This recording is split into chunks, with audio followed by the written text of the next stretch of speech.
Shalom Bapak Ibu Saudara semuanya, Saudara seiman Gereja Bethel Tabernakel Galilea. Shalom dimanapun Anda berada saat ini. Mari kita satukan hati, kita satukan pikiran. Meskipun kita tidak bersama-sama ada di gereja ini, tapi kami percaya kita semua memiliki satu tujuan untuk memuji dan memuliakan nama Tuhan. Sebelumnya kita mulai dengan doa.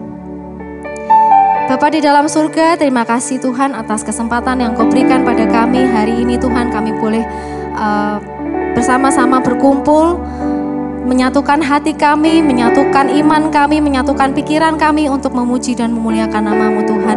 Meskipun fisik kami tidak bersatu di dalam gereja-Mu Tuhan, tapi kami percaya Tuhan dimanapun kami berada, Engkau selalu ada bersama dengan kami, Engkau selalu melindungi kami, Engkau selalu memberikan kami kekuatan, dan Engkau tidak akan pernah meninggalkan kami. Kami mau serahkan Tuhan ibadah kami pada hari ini ke dalam tangan-Mu. Biarlah ibadah ini bisa menjadi berkat untuk setiap orang yang menyaksikan ibadah online pada hari ini. Terima kasih Yesus, di dalam nama Yesus kami sudah berdoa dan mengucap syukur. Amin.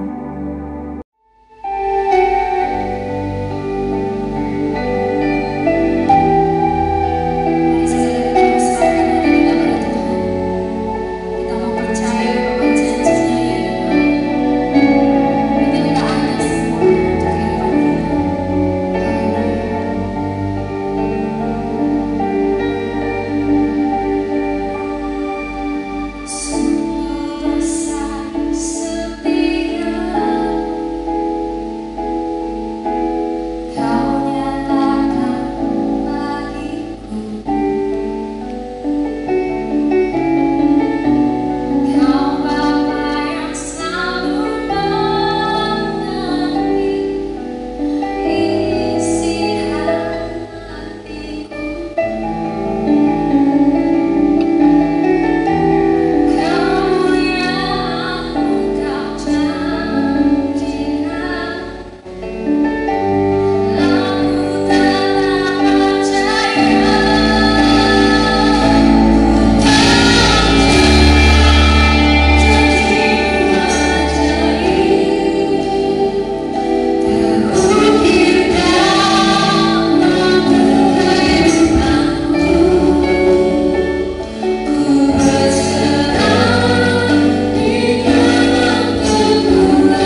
kuasamu nyata di hidupku.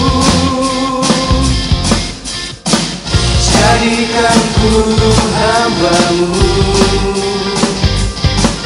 yang setia dengan perintah-Mu. Ku mau memuji-Mu, ku mau bersorak. Tuhan bersamaku, ku akan melangkah dengan pasti secerah mentari. Kau sumberku, aku pelindung dan juga perisaiku selama-lamanya denganmu.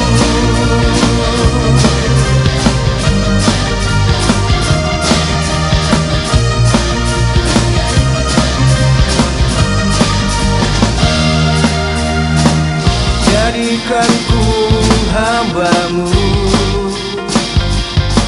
yang setia dengan perintah-Mu. Ku mau memuji-Mu, ku mau bersorak. Tuhan bersamaku, ku akan melangkah dengan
kita mendengarkan akan firman, kita berdoa terlebih dahulu. Tuhan, kami bersyukur saat ini kami boleh berkumpul bersama Tuhan. Biarpun saat ini kami sedang menghadapi suatu persoalan di mana ada virus corona, biarlah, tapi kami percaya Tuhan, Engkau selalu menyertai kami, Engkau selalu ada bersama kami, dan pertolongan-Mu selalu ada dan tepat pada waktunya. Kami serahkan, sebentar kami akan mendengarkan akan firman-Mu, dan biarlah firman yang disampaikan hamba-Mu menjadi berkat buat kami semua. Firman yang disampaikan bisa memberikan kekuatan buat kami, memberikan penghiburan buat kami, juga memberikan ketenangan, keteduhan buat kami semua, mengubah hidup kami untuk lebih dekat kepadamu lagi. Terima kasih Tuhan, biarlah Roh Kudus-Mu yang bekerja atas apa firman yang akan disampaikan hamba-Mu. Sucikan dan kuduskan setiap perkataan yang disampaikan hamba-Mu. Terima kasih Tuhan, di dalam nama Tuhan Yesus, amin. Mari kita akan membaca bersama-sama di dalam Yohanes 21 ayat 1 sampai 3. Yohanes 21 ayat 1 sampai 3. Ayat pertama berkata, kemudian Yesus menampakkan diri lagi kepada murid-muridnya di pantai Danau Tiberias, dan ia menampakkan diri sebagai berikut. Di pantai itu berkumpul Simon Petrus, Thomas yang disebut Didimus, Nathanael dari Kana yang di Galilea, anak-anak Zebedius, dan dua orang muridnya yang lain. Kata Simon Petrus kepada mereka, aku pergi menangkap ikan. Kata mereka kepadanya, kami pergi juga dengan engkau. Mereka berangkat lalu naik ke perahu, tetapi malam itu mereka tidak menangkap apa-apa. Nah, saya ingin memulai firman Tuhan ini dengan sebuah cerita kehidupan dari seorang yang bernama Vincent van Gogh. Nah, mungkin beberapa dari Anda tahu siapa Vincent van Gogh. Ya, karyanya cukup dikenal. Sampai hari ini dialah seorang pelukis yang lukisannya dipajang di beberapa museum di seluruh dunia. Nah, Vincent van Gogh ini dilahirkan di tahun 1859 di kota Belanda. Dia awalnya ingin menjadi seorang pendeta atau seorang vikar, tetapi oleh satu dua hal ternyata cita-citanya itu gagal dan dia memutuskan untuk menjadi seorang pelukis. Nah, di dalam hidupnya dia melukis ada 2000 karya seni. Dia melukis ada 2000 lebih lukisan yang dia buat. Tetapi rupa-rupanya kehidupan tidak semulus dengan apa yang kita bayangkan. Dia mengalami banyak masalah dan tantangan. Dari 2000 lebih lukisan yang dia buat, hanya satu saja yang terjual sepanjang hidupnya. Dan itu hanya dibeli oleh temannya sendiri. Sungguh Vincent van Gogh merasa bahwa dia tidak dihargai, karya seninya juga dia merasa tidak diapresiasi oleh orang. Orang memandang sebelah mata. Bahkan untuk hidup dia mendapatkan bantuan dari adiknya karena dia tidak cukup untuk membiayai hidupnya sendiri. Sehingga dia mengalami depresi yang berat sampai akhirnya dia masuk di rumah sakit jiwa. Nah, Bapak Ibu yang terkasih, Vincent van Gogh sayangnya dia mengakhiri hidupnya pada umur yang ke-37. Dia merasa tantangan hidup begitu berat. Dia akhirnya mencoba untuk bunuh diri. Dan benar dia menembakkan sebuah pistol di dadanya. Don! Dan peluru itu menembus dadanya. Akhirnya dia meninggal. Pada tahun 1890 dia menghembuskan nafas terakhir. Nah, Vincent van Gogh ini merasa bahwa hidupnya gagal. Dia merasa depresi, hidupnya gak ada artinya. Sampai-sampai di akhir dari kehidupannya sebelum dia meninggal, dia mengucapkan kata terakhir bahwa kesedihan bakal bertahan selamanya. Bayangkan dari seorang yang bernama Vincent van Gogh, dia gak bakal mengerti ternyata setelah dia meninggal, karyanya mulai diapresiasi orang mulai mengenal hasil karyanya yang unik. Orang mulai melihat bahwa ada sesuatu yang berbeda dari karya yang dibuat oleh Vincent van Gogh. Orang mulai membeli lukisannya, tapi sayangnya dia sudah mati. Beberapa lukisan yang terkenal diantaranya adalah Sunflowers, The Starry Nights, Sorrow, maupun Potato Eaters. Dan ada satu lukisan, beberapa tahun yang lalu, orang membeli lukisan itu di tempat lelang dengan harga 2,2 triliun rupiah. Sungguh sesuatu angka yang fantastis, harga yang mahal. Dibeli, yaitu lukisan The Portrait of Dr. Gachet. Dr. Gachet ini adalah seorang dokter yang pernah merawat dia di rumah sakit jiwa, dan dia melukis lukisan Dr. Gachet ini. Lukisan ini terjual dengan harga yang sangat mahal. Sayangnya Vincent van Gogh, dia tidak tahu dari akhir cerita hidupnya. Dia terburu-buru untuk mengakhiri hidupnya karena depresi. Padahal orang mulai mengagumi dia, orang mulai mengapresiasi dia. Seandainya kalau dia mau berjuang lebih keras lagi, kalau dia mau bertahan lebih lama lagi, seandainya dia mau berjuang melawan depresinya, bukan dengan kekuatannya sendiri, dia mau berharap pada Tuhan, Tuhan pasti akan buka jalan. Tuhan pasti akan merubah hidupnya. Dan itu terbukti setelah dia meninggal, orang baru mulai mengapresiasi hidupnya. Saat ini mungkin Anda sedang mengalami depresi dalam hidupmu. Mungkin ada banyak keputusan-keputusan yang salah yang pernah Anda buat dalam masa lalu. Mungkin Anda sedang gagal dalam hidupmu, dan ada banyak intimidasi yang ada dalam pikiranmu yang mengatakan bahwa Anda orang yang tidak berhasil, Anda orang yang gagal, Anda orang yang gak layak, karena mungkin ada banyak dosa dalam hidupmu. Mungkin saat ini Anda hidup dipenuhi dengan segala depresi dan perasaan bersalah dalam hidupmu.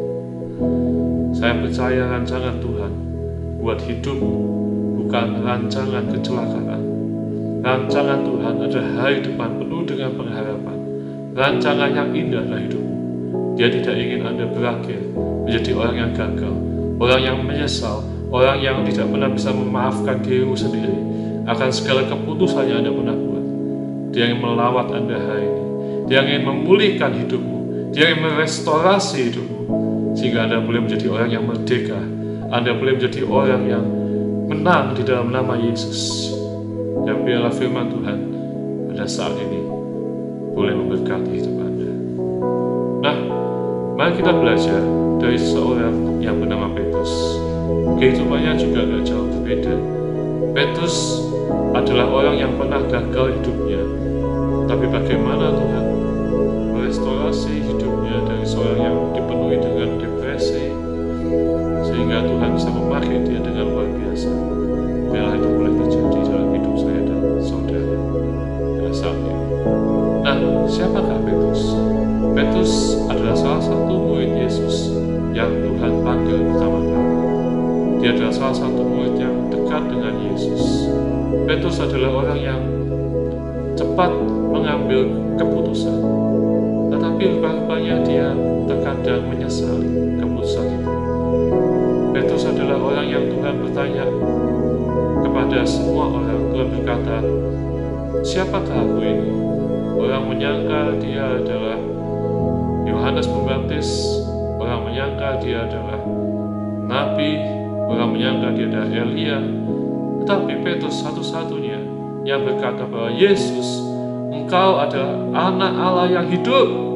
Dia mengakui Yesus adalah Tuhan. Dia mengakui dia adalah anak Allah yang hidup. Dan ketika Tuhan Yesus, dia berkata bahwa dia satu kali nanti akan mati dan dia akan bangkit kembali dari kubur. Petrus cepat-cepat menarik Yesus dan berkata, kiranya hal itu dijauhkan daripadamu. Yesus, hal itu tak akan sekali-kali menimpa engkau. Dan ketika itu Yesus, dia tahu di saat-saat yang terakhir, sebelum dia akan ditangkap, diadili, disiksa, dan disalibkan, dia mengajak beberapa muridnya untuk berdoa bersama-sama. di Taman Getsemani. Di situ Tuhan Yesus mengajak Petrus. Tetapi ketika Tuhan Yesus berdoa, dia melihat Petrus sedang tertidur. Tuhan berkata kepada murid-muridnya, Tuhan berkata kepada Petrus, Petrus, tidak bisakah kamu berdoa 1 jam saja bersama dengan aku? Tidakkah bisa kamu berdoa dan berjaga-jaga? Tetapi sayangnya Petrus tetap tidur. Dia terbangun ketika Yesus mulai ditangkap. Dia melihat ada Yudas di situ. Dia cepat-cepat menghunuskan pedangnya. Dia memotong telinga salah satu orang yang menangkap Yesus. Tetapi Yesus berkata, sarungkanlah pedangmu. Yesus kemudian ditangkap. Dia dibawa ke pengadilan. Petrus mengikuti Yesus dari jauh. Dia melihat bagaimana Tuhan Yesus diadili dengan tidak adil. Bagaimana orang menolak dia. Bagaimana orang mencemooh dia. Bagaimana orang mengadili dia. Dia melihat semuanya itu. Dan tiba-tiba ada orang yang mendekati dia. Orang itu berkata, aku tahu bahwa engkau bersama-sama dengan Yesus, orang Galilea itu. Benar kan, Petrus? Bukankah kamu bersama-sama dengan Yesus? Petrus berkata, aku tidak tahu apa yang engkau maksud. Dan seketika itu dia pergi ke pintu gerbang. Tetapi ada orang lain yang datang kepada Petrus. Dia berkata begini, orang ini bersama-sama dengan Yesus, orang Nazaret itu. Sekali lagi Petrus berkata, aku bersumpah, aku tidak kenal orang itu. Dan setelah itu, ada satu orang lagi yang datang, yang berkata, aku tahu, pasti engkau juga salah satu dari mereka. Karena logat bahasamu sama seperti Yesus. Petrus cepat-cepat berkata, aku tidak kenal dia. Dan seketika itu, setelah dia menyangkal 3 kali, ayam mulai berkokok. Petrus mulai teringat apa yang dikatakan Tuhan Yesus, bahwa 1 kali nanti kamu akan menyangkal aku 3 kali. Petrus ingat itu. Dia menangis, dia hancur. Dia sedih. Dia merasa Yesus yang sudah mengasihi hidupnya, Yesus yang sudah berjalan bersama dengan dia selama 3 tahun, Yesus yang telah baik buat hidupnya. Kenapa di saat-saat Yesus sedang diadili, dicemooh, orang semua menolak dia, dia juga menyangkal Yesus 3 kali. Dia hancur hidupnya. Aku seorang murid yang gagal. Aku bukan pengikut Yesus. Bahkan aku pernah berani bersumpah aku tidak kenal dia. Aku bukan orang yang baik. Petrus pergi dengan hati yang hancur. Bahkan waktu Yesus disalib dan dikuburkan, dia tidak ada di situ. Hidupnya benar-benar hancur. Dan di situ di dalam Yohanes 21 ayat yang pertama. Yohanes 21 ayat yang pertama. Kemudian Yesus menampakkan diri lagi kepada murid-muridnya di pantai Danau Tiberias, dan ia menampakkan diri sebagai berikut. Kalimat ini dimulai dengan kata kemudian Yesus, yang berarti ada kejadian yang terjadi sebelumnya, yaitu bahwa Yesus baru saja disalibkan, dia mati, dikuburkan. Tetapi pada hari yang ketiga, Tuhan Yesus bangkit kembali. Dan di situ, Yesus menampakkan diri pertama kali kepada para wanita, dan di antaranya adalah Maria Magdalena. Yesus berkata kepada Maria Magdalena, sampaikan kabar baik ini kepada murid-muridnya. Tetapi, apa yang terjadi dalam hidup Petrus? Dia mungkin sukacita mendengarkan kabar baik. Tetapi jauh di dalam hidupnya masih ada banyak luka, masih ada banyak pertanyaan dalam Petrus. Apa respon Yesus ketika bertemu dengan dia? Karena dia sudah menyangkal Yesus. Dia sudah berkata, aku tidak kenal dia. Bahkan bersumpah. Hidupnya dipenuhi dengan depresi, perasaan tertolak, perasaan tidak bisa memaafkan diri, bahwa dia adalah murid yang gagal. Dan di situ, di tepi pantai, Petrus sedang merenungkan nasibnya. Dan sampai di satu saat, Petrus memutuskan. Dia berkata kepada teman-temannya, aku akan pergi menangkap ikan. Dan murid-murid yang lain juga berkata, oke, aku akan pergi juga bersama dengan kau, Petrus. Bukankah ini yang terjadi juga dalam hidup kita? Ketika kita sedang depresi, orang kadang pikirannya kalut, pikirannya kemana-mana, mulai membayangkan apa yang telah terjadi sebelumnya, masa lalunya, semua pelanggarannya, semua intimidasi yang ada di pikirannya yang menuduh dia bahwa dia adalah orang yang gagal, orang yang gak berguna, orang yang gak berhasil, orang yang penuh dengan dosa. Itu adalah pikiran yang ada dalam orang yang sedang depresi. Dan biasanya orang yang sedang depresi, perasaannya dipenuhi dengan emosi, emosinya tidak terkontrol, meluap-luap. Kadang mereka menangis sendiri, dan bahkan mereka nggak tahu bagaimana mengungkapkan perasaan, karena nggak banyak orang yang tahu apa yang dia sedang alami. Beberapa dari kita ketika kita hidup dalam depresi, kebanyakan kita mencoba mencari kesibukan dengan harapan kita bisa menghilangkan depresi kita, dengan harapan ketika kita sibuk kita bisa berupaya untuk melupakan masa lalu kita. Tetapi apakah itu mungkin? Apakah kita bisa langsung menghapus semua memori yang ada di dalam otak kita? Dan itulah yang dilakukan Petrus ketika dia sedang merenung di tepi pantai, merenung tentang segala kegagalannya. Dia gagal sebagai seorang murid yang tidak bisa mengasihi Yesus. Bahkan di saat-saat terakhir, dia menyangkal Yesus. Dia berkata, aku tidak kenal dia.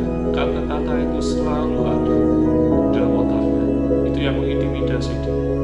Petrus memutuskan untuk kembali ke masa lalu. Dia memutuskan untuk menangkap ikan dengan harapan dia bisa menghilangkan masa lalunya, dengan harapan dia bisa mengobati depresinya. Dan di situ, di tengah malam, Petrus bersama-sama dengan murid-murid yang lain, dia berangkat mencari ikan. Tetapi Alkitab mencatat, semalaman dia tidak mendapatkan apa-apa. Petrus mencoba kembali ke masa lalu, tetapi dia pun gagal malam itu juga. Bapak Ibu yang terkasih, bukankah Tuhan itu adalah Allah yang baik, Allah yang mengasihi hidup saya dan saudara? Ketika dia tahu anaknya sedang mencoba untuk kembali ke masa lalunya, dia datang dan ingin merestorasi hidup Petrus. Bayangkan kalau Anda seorang ayah atau ibu yang melihat anakmu sedang menyeberang jalan sendirian di tengah-tengah jalan yang sedang sibuk lalu lalang mobil. Apakah Anda akan membiarkan anakmu menyeberang jalan sendirian padahal anakmu masih kecil? Pasti Anda akan lari dan menarik anak itu. Anda tidak akan membiarkan anak itu menyeberang jalan sendirian. Benar bukan? Saat ini ketika Anda mendengarkan firman Tuhan, mungkin hari-hari ini Anda sedang mengalami depresi yang berat. Setiap malam mungkin Anda merenung akan nasib hidupmu. Anda menangis, ada tetesan air mata. Orang lain mungkin gak ada yang tahu, orang lain gak ada yang peduli akan hidupmu. Orang lain mungkin melupakan Anda. Tetapi Tuhan Allah yang baik, Dia mau melawat hidup saya dan saudara pada saat ini. Dia yang merestorasi sama seperti apa yang dialami oleh Petrus. Dia tidak ingin Anda untuk selalu hidup dalam masa lalu, untuk hidup dalam kegagalan dalam hidupmu. Dia ingin Anda menjadi orang yang menang menghadapi hari esok. Di situ di tepi pantai, Yesus berkata, tebarkanlah jalanmu di sebelah kanan kapal, maka kamu akan memperolehnya. Ketika Petrus mendengar suara itu, dia menebarkan jalannya. Dan di situ mereka dikatakan mendapat banyak ikan. Tetapi ada sesuatu yang diingatkan kembali dalam hidup Petrus. Bukankah ini Yesus yang dulu juga pernah berkata seperti itu? Dia diingatkan, bukankah ini Yesus yang dulu juga pernah melakukan hal yang sama di pantai yang sama, di Danau Galilea ini? Yesus yang pertama kali 3 tahun yang lalu, ketika dia juga pernah menangkap ikan semalaman bersama dengan Andreas dan tidak mendapatkan apa-apa, Tuhan Yesus masuk ke dalam perahunya dan dia mulai berkata, tebarkanlah jalamu. Di situ Petrus mengalami mujizat Tuhan. Dia mengalami mujizat Tuhan di mana dia mendapatkan ikan yang banyak sampai jalannya koyak. Dan Petrus pada saat itu dia lari mendekati Yesus. Dia tersungkur di bawah kaki Yesus. Dia berkata, Yesus, aku bukan orang yang baik. Aku orang yang berdosa. Tapi Yesus berkata, mari ikutlah aku. Mari berjalan bersama aku. Menjadi penjala manusia. Menjadi muridku. Tuhan Yesus memberi kesempatan yang baru buat hidup Petrus. Ketika Tuhan Yesus menampakkan diri lagi di tepi pantai itu, dia berkata, tebarkanlah jalanmu di sebelah kanan.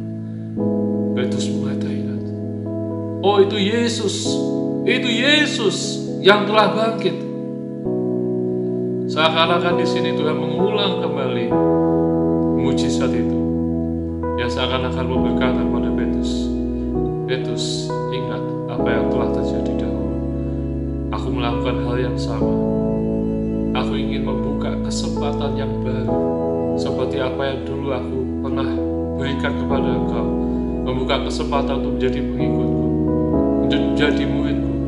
Hari ini juga aku memberi kesempatan yang baru untuk memulai lembaran yang baru bersama dengan aku.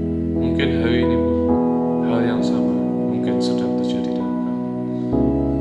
Hal yang sama, Tuhan ingin memberi kesempatan yang baru bersama dengan Anda pada saat ini. Dia memberikan kesempatan. Mungkin Anda sedang mundur, mungkin Anda sedang kecewa dengan Tuhan. Anda mungkin bahkan kembali ke masa lalu karena Anda kecewa sama Tuhan. Mungkin hari-hari ini Anda sedang mengalami depresi yang berat. Tetapi Tuhan Yesus pada saat ini Dia membuka kesempatan yang baru buat hidup. Dia ingin memberikan kesempatan yang baru, kemerdekaan yang baru, lembaran yang baru dalam hidup saya dan saudara. Petrus ketika dia tahu itu Yesus, dia cepat-cepat berenang dan dia mendapati Yesus di tepi pantai. Yohanes 21 ayat 9. Ketika mereka tiba di darat, mereka melihat api arang dan di atasnya ikan dan roti. Kata Yesus kepada mereka, bawalah beberapa ikan yang baru kamu tangkap itu. Ketika Petrus sampai di tepi pantai, dia melihat Yesus yang telah bangkit. Di situ ada api arang dan ada ikan dan roti. Di situ Yesus mengajak murid-muridnya, mari kita makan bersama-sama. Mari mempunyai fellowship, persekutuan yang indah dengan aku. Tapi saya yakin Petrus tidak akan bisa makan dengan enak di situ. Karena api arangnya dari depannya akan mengingatkan dia kepada kejadian yang sebelumnya. Karena terakhir dia melihat api arang itu adalah sebelum dia menyangkal Yesus 3 kali. Di api arang itu beberapa orang bertanya dengan dia, bukankah engkau pengikut Yesus? Bukankah engkau kenal dia? Bukankah engkau salah satu dari dia? Bukankah logat bahasamu seperti dia? Pasti engkau pengikut Yesus. Pasti engkau murid Yesus. Tapi di depan api arang itu, dia menyangkal 3 kali. Dan 3 kali dia berkata bahwa aku tidak kenal dia. Bahkan dia bersumpah, aku tidak kenal siapa itu Yesus. Dan dia meninggalkan tempat itu dengan hati yang hancur. ayam mulai berkokok dan dia teringat apa yang dikatakan Yesus. Anda bisa bayangkan, setiap kali setelah kejadian itu, waktu pagi ayam mulai berkokok, setiap Petrus bangun pagi, setiap dia mendengarkan ayam berkokok itu, suara itu mengintimidasi Petrus. Bukankah engkau orang yang pernah gagal? Lihat apa yang kau pernah lakukan. Beberapa waktu yang lalu, engkau telah menyangkal Yesus 3 kali. Lihat apa salahnya Yesus buat hidup. Kenapa engkau berkata dan bersumpah bahwa engkau tidak kenal dia? Bukankah engkau mengenal dia selama 3 tahun berjalan bersama dengan dia? Dan di situ, di depan api agar itu, ketika Petrus sedang berfellowship makan bersama dengan Tuhan Yesus di tepi pantai itu, Tuhan seakan-akan berkata, aku tahu apa yang mengintimidasi itu. Aku tahu mungkin suara ayam itu mengintimidasi itu. Di depan api arang ini, engkau telah melakukan banyak hal yang membuat engkau merasa hidupmu gagal. Aku tahu masih ada luka di dalam hidup, dan aku merestorasi hidupmu saat ini. Mungkin saat ini Anda sedang mendengarkan firman Tuhan. Hal yang sama, Tuhan mau merestorasi hidup. Beberapa dari Anda tidak bisa memaafkan hidup. Anda menjalani hidupmu sebagai orang yang kalah, karena ada banyak keputusan yang salah yang pernah lakukan. Anda hidup dalam depresi. Anda hanya merenungi nasib. Anda masih menyimpan banyak luka dalam hidup, sehingga Anda menjadi orang Kristen yang kalah. Tapi bila pada saat ini, hal yang sama, Tuhan mau merestorasi hidup Anda dan saya pada saat ini, sehingga hidupmu tidak dikuasai oleh kegagalan, hidupmu tidak dikuasai oleh masa lalu. Mari berjalan bersama dengan Yesus, dengan kesempatan yang baru yang Tuhan beri, sehingga kita menjadi orang yang menang dalam hidup ini.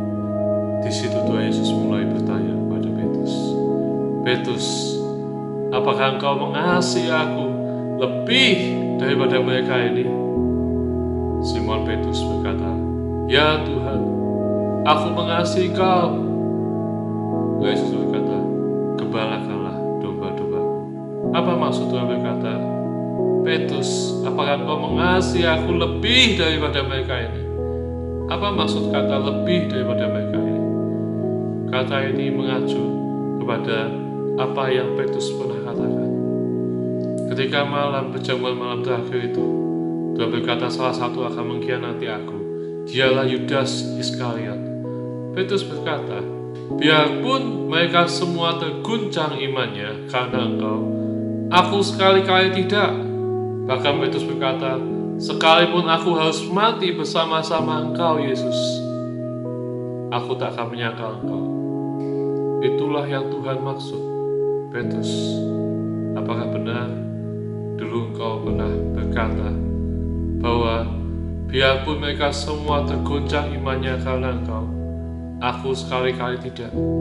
Apakah benar engkau juga pernah berkata, sekalipun aku harus mati bersama-sama engkau, aku tak akan menyangkal engkau?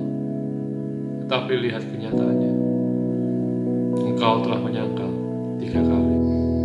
Petrus, lihatlah, apakah engkau masih mampu berjalan dengan kekuatanmu sendiri? Apakah engkau berpikir engkau masih hebat? Apakah engkau masih mampu berjalan dengan kekuatanmu sendiri tanpa kasih karunia aku dari hidup? Yesus bertanya pada saudara pada saat ini, apakah engkau masih mampu berjalan dengan kekuatanmu sendiri? Apakah engkau masih mampu berjalan dengan kekuatanmu sendiri tanpa kasih karunia aku dari hidupmu? Mungkin hari-hari ini Anda sedang mencoba melupakan masa lalumu. Anda mencoba untuk mengobati depresimu, segala kegagalanmu. Anda mengandalkan dengan kekuatanmu sendiri, tetapi Anda tidak pernah mampu. Biarlah pada saat ini, mintalah kasih karunia Tuhan. Biarlah pada saat ini, izinkan Tuhan menjamah hatimu. Izinkan Tuhan memberi kesempatan yang baru buat hidup saya dan saudara. Izinkan Tuhan melawat hidupmu pada saat ini. Karena tidak ada satupun dari kita yang sanggup berjalan dengan kekuatan kita sendiri. Kita butuh kasih karunia Tuhan, sehingga kita mampu untuk hidup menjadi orang yang menang dalam hidup kita. Menang atas segala kegagalan kita, menang atas segala masalah kita. Yang percaya katakan amin. Di situ Tuhan Yesus mengulang pertanyaan sekali lagi kepada Petrus. Simon Petrus, apakah engkau mengasihi aku? Petrus menjawab, ya benar Tuhan, aku mengasihi engkau. Gembalakanlah domba-domba, kata Yesus.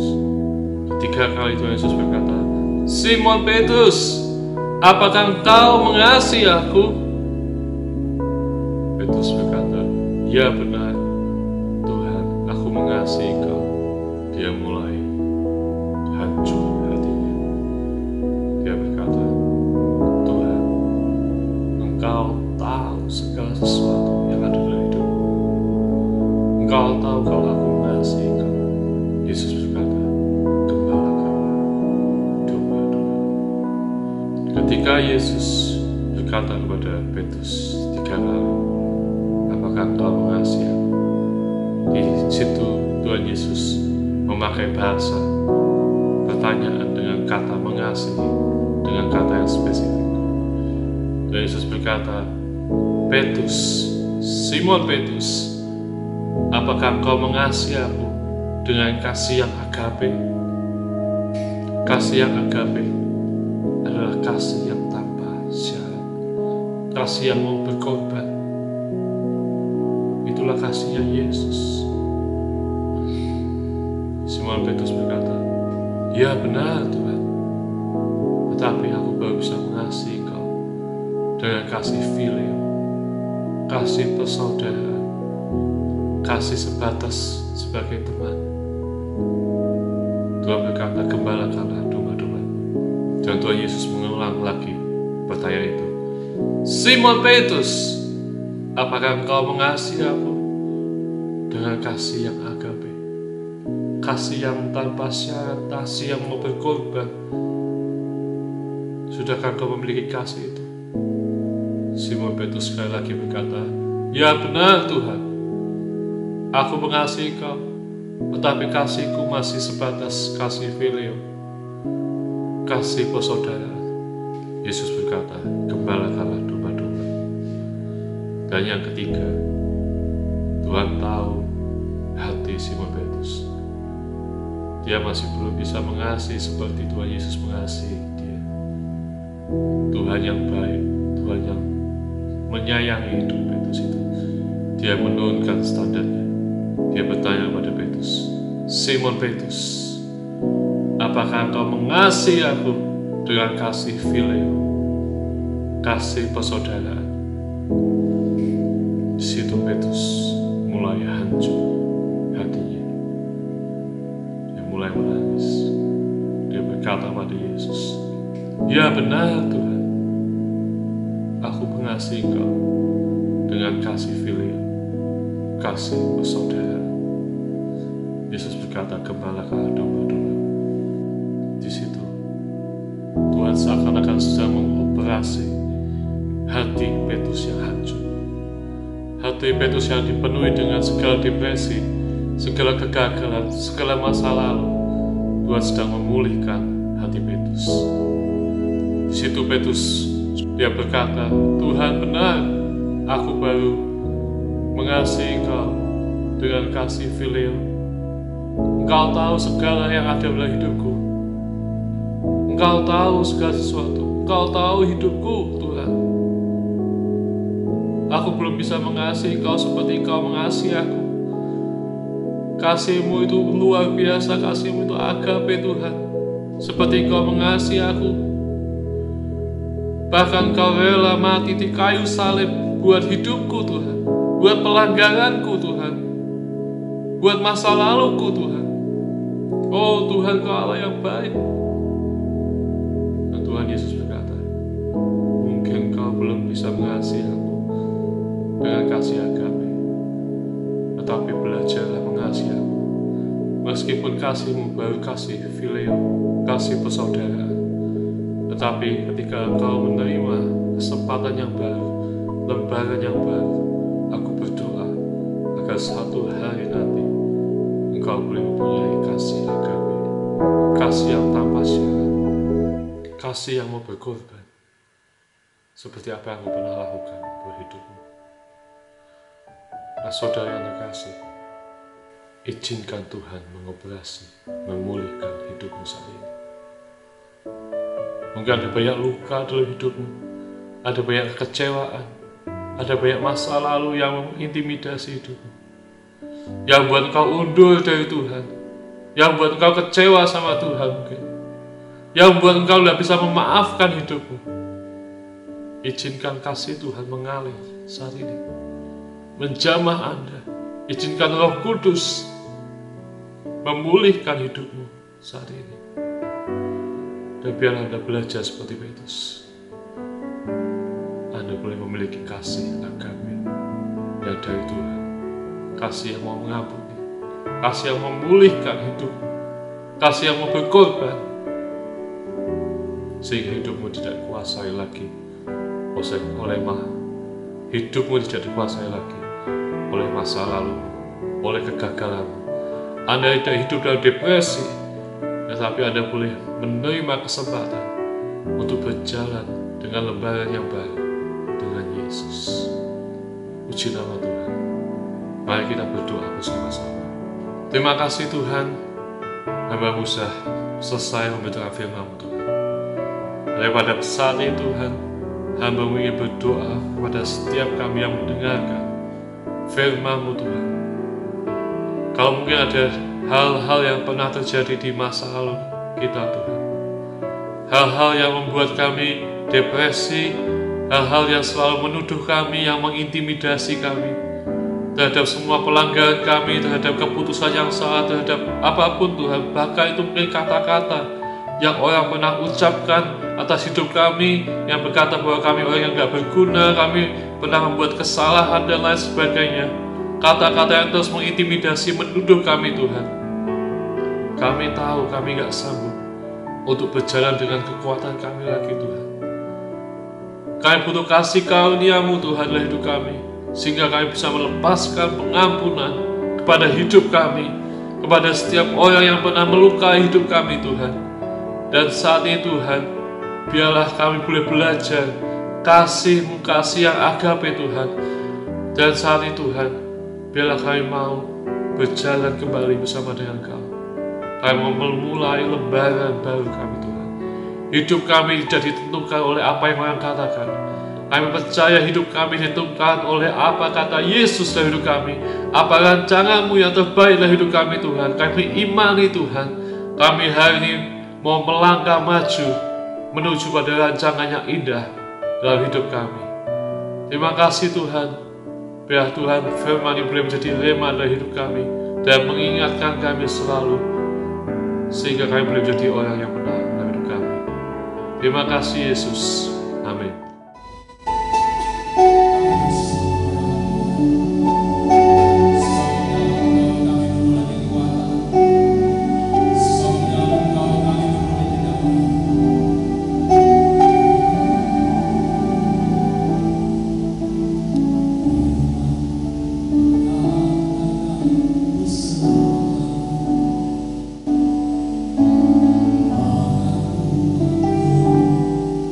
jiwa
Tuhan buat firman-Mu yang telah kami dengar. Kami percaya firman-Mu tidak akan kembali dengan sia-sia Tuhan. Karena kami percaya ada kuasa dalam firman-Mu Tuhan. Biarlah setiap kami yang telah mendengar firman-Mu Tuhan, Engkau bekerja dalam hati setiap kami. Biarlah setiap benih-benih firman-Mu itu menjadi rema dalam hidup setiap kami Tuhan. Tuhan, saat ini hamba berdoa bagi setiap kami yang sedang mengalami masalah Tuhan. Apapun pergumulan kami tahu bahwa Engkau adalah Allah yang tidak pernah menutup mata atas setiap permohonan-permohonan doa kami Tuhan. Kami percaya saat ini Engkau sedang mendengar pergumulan-pergumulan doa anak-anak-Mu Tuhan. Mungkin ada di antara kami saat ini yang sedang bergumul tentang ekonomi Tuhan. Kami mungkin ada yang sedang terkena PHK Tuhan. Bisnis kami mungkin saat ini sedang lesu Tuhan. Mungkin saat ini kami sedang bergumul akan sakit penyakit Tuhan. Mungkin dokter menyatakan bahwa kami terkena positif COVID-19, kami terkena corona Tuhan.